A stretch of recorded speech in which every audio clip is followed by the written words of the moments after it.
They buried Captain America today. In the quiet that followed the superhero Civil War, Earth 616 stopped to count its dead. Among the mourners watching this fragile piece is Uatu the Watcher. To understand this moment, we must look at the power vacuum left behind. When a unified defense network shatters, it creates a structural void that opportunistic entities rush to fill. In this timeline, those parasites were villains like Norman Osborn.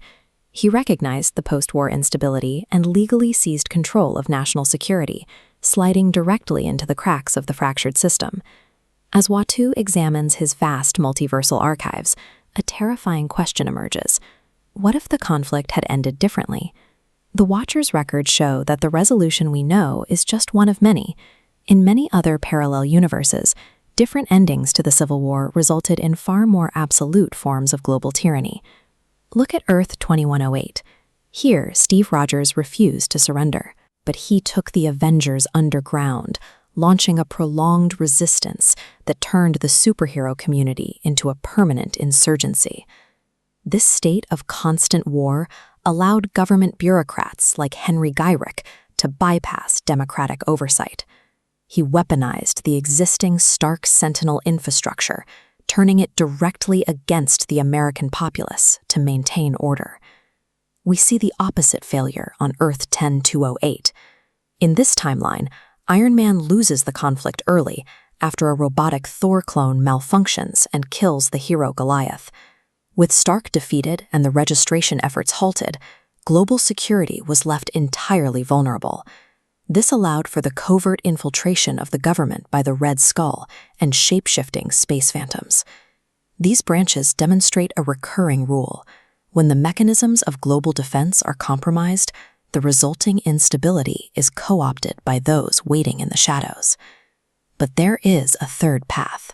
This timeline features a Tony Stark variant who achieves a flawless victory by abandoning his moral hesitation. This Stark refused to negotiate with Captain America.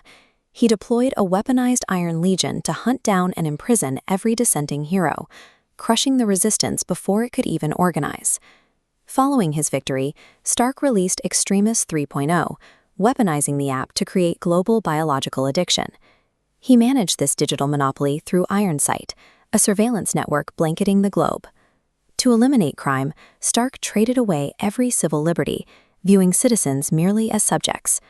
By making zero tactical errors in the name of security, Stark realized his dream of a world without conflict, but only by ending the democratic process.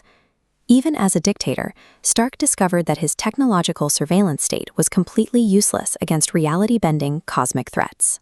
Seeking more power, he infiltrated Kamartaj and violently fused ancient sorcery directly into his arc reactor technology, bypassing the spiritual enlightenment usually required to master the arts.